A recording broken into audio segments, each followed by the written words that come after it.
How about it, everybody? It's your boy Big Slap, aka Slap McAfee, and we're gonna be breaking down the new WWE show on Netflix titled Unreal. Stay tuned.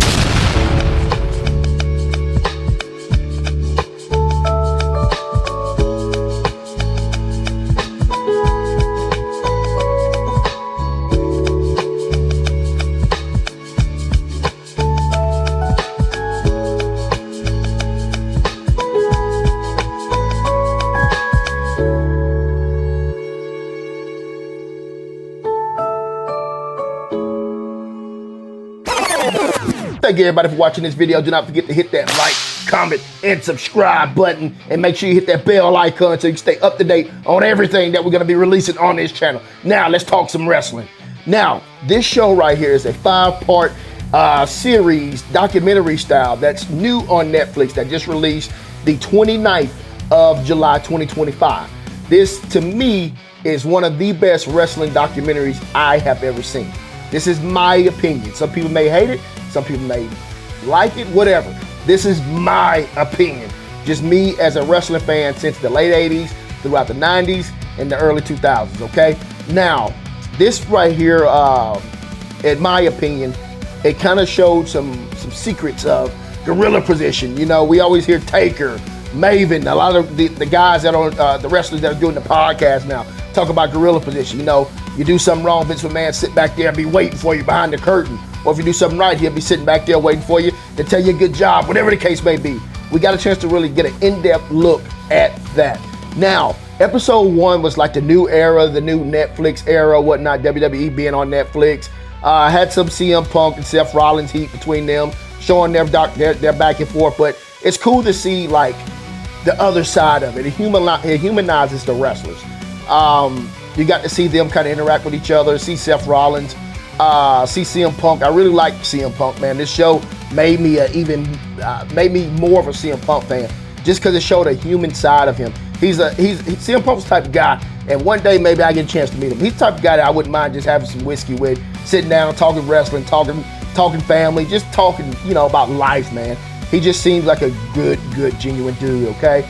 Now, also some backstage stuff with Cody Rhodes. Showing Cody, man, I respect the hell out of Cody, man. Those of you, you know that already, man. Cody's my guy. Also, Rhea Ripley. We got a chance to see a different side of Rhea Ripley. And she gets such a, it could be a bad rap on certain things, but I think that she is an amazing woman, man. She's an amazing human being. And seeing this right here seeing her on this show really helped as far as humanizing her. Seeing her nervous behind stage for the Monday Night Raw debut match or whatnot. You know, it humanizes these people, man. Some people get so caught up in the wrestling thing, they forget that, hey, these are still human beings. You know, you may see some of these guys out in public and it may be 2, 3 in the morning. They may just been traveling or whatnot, trying to get back home to their families. And you may go bug them for an autograph or whatnot. And I understand, yes, that comes with the business, but also they're also human as well. You know, so I think this show did a really good job as far as humanizing the wrestlers. Now, episode 2 was the Royal Rumble fallout thing or whatnot. I don't think it's much of a fallout, but they end up letting Jey Uso take it over. It's funny, I made a video about Jey Uso doing some promo work, and he kind of blew himself up during the promo, but that's kind of what we've been seeing is him getting super tired. But think about it like this, if the man's coming down off rafters, he's yeeting 2 or 3 times before he gets to the ring. He finally gets to the ring. He yeets for another 2 or 3 minutes in the ring. Then they go to a commercial break. He's yeeting throughout the entire commercial break. All that before the match. That's been freaking 8 minutes right there. Back in the day, the matches in WWE was damn near 6 to 8 minutes. And that's with introductions. So it's good to see this side of it. I see Triple H was definitely, you know, letting Jey Uso know, hey, man, we got to get that wind under control, man. We don't want you being blown up before the match starts, which I definitely understand. Cody Rhodes versus Kevin Owens. Man, that rivalry was so amazing. You know, you forget about this stuff, and I feel bad for some of the wrestlers. They go out there and lay it all on the line, and you don't want them to ever feel like, hey, man, I'm just a lost cause, forgotten cause. I cannot wait for Kevin Owens to get back, man. Hopefully he's having a good recovery period after his surgery, man. But shout out to Kevin Owens. What an amazing wrestler, man. The heat between him and Cody was amazing. The ladder match they showed, man, it's like, my God. They sit there and beat the crap out of each other, man. But yeah, man, that's episode 2 or whatnot. Episode 3, we kind of got a chance to dive deep into Chelsea Green. when she earned her U.S. title back in December. It was always good to see Chelsea Green. She's a beautiful soul as well. You know, a humanizer. You know, she was supposed to be on a show or whatnot, and they told her like, hey, we don't have you booked for anything. So she had to tell her, I think she said 15 family and friends, up to 15 family and friends are supposed to come to the show in Canada to see her, which is her hometown. They, you know, she had to call them, know that she wasn't gonna be able to, you know, she basically wasn't booked. So yeah, it kind of humanized them on that level or whatnot when they're still trying to work their way to the top. But they also did show her title run, so that was beautiful to see as well. Charlotte Flair in this episode, her return. Charlotte is my girl. Absolutely love Charlotte Flair, man. She is just a stud of a wrestler, and she just seems like such an amazing human being as well. She would be something, she would be, you know, I wouldn't try to be a creep or nothing, but I'd definitely be like, hey, you want to drink? And we just talk some wrestling, and that would be, you know, my conversation with Charlotte. She comes from wrestling royalty, and it's good to see her back in action, of course. This episode 3, also includes Royal Rumble, Elimination Chamber, women's matches. Spotlighted on Bianca Belair. Y'all know I'm a big Bianca Belair fan. She does her thing. She has her own style. Very, very good wrestler. Very, very good entertainer. And I just thought episode 3 was really, really good, okay? And we went from that to the heel turn in episode 4, breaking down John Cena's heel turn, which we finally got the scoop. Everybody I've been seeing on the internet, everybody's criticizing, everybody's saying this and that or whatnot.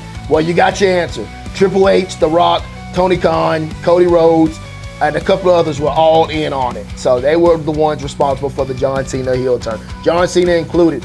And, you know, some would say, hey, it was successful. Some would say it wasn't. They've had some hiccups during this whole ordeal. They had some back, you know, with Travis Scott. I've been seeing that Travis Scott's no longer a part of the story mode, whatever the case may be, which was shocking because Travis Scott on the show, they showed him several times on the show, he appeared to be very, very much into the whole ordeal pertaining to the show or whatnot, having an opportunity to be with WWE. Any of us would take. Hell no, I would take it, especially in my younger days. Hell, I would take it now. If they called me, WWE called me and said, hey, we need you to get in shape to come out here and wrestle. Hey, I'm a jiu-jitsu guy, but hell, I get in wrestling shape to go out there and go lay it on the line for the fans out there.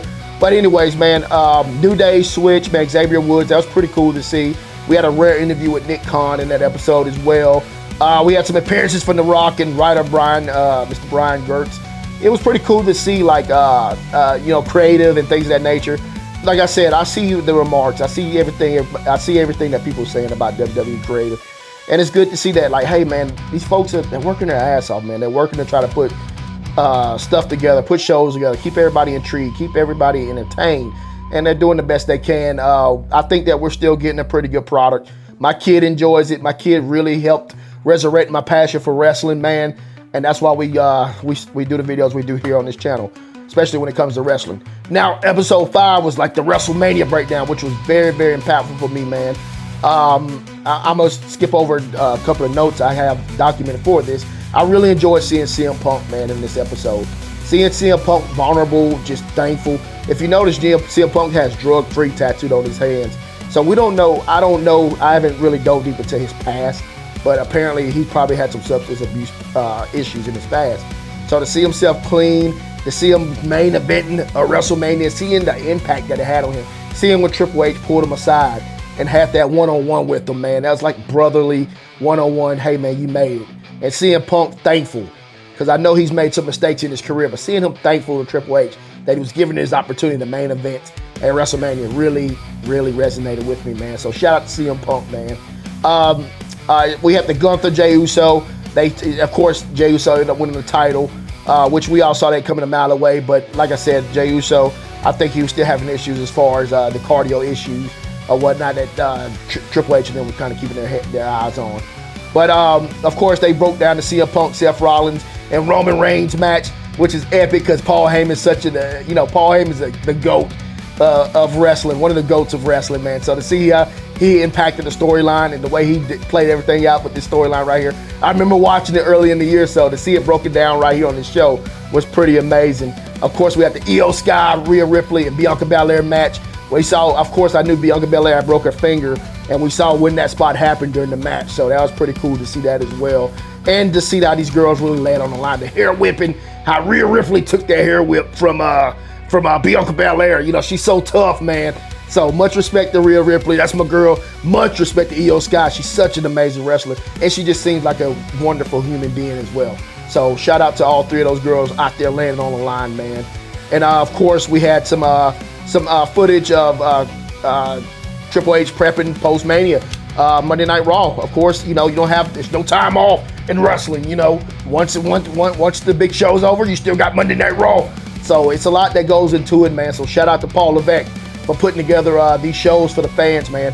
Thank you for making my son a fan. Thank you for making me a fan of this sport that I grew up loving once again. And yeah, man, that's my breakdown of the episode. Comment below, let me know if you've seen it. Comment below, let me know what you think about it. Comment below, let me know if you thought it was trash or fire. You know what I say. Comment a trash emoji or comment a fire emoji if you thought it was fire, or if you thought it was trash, of course, trash can emoji. Anyways, we'll see you guys on the next one. If you've seen this video, comment below also, let me know what you think about it. Let's have a little back and forth about everything, what you think about the show and whatnot. Other than that, I'll see you guys on the next one. Peace.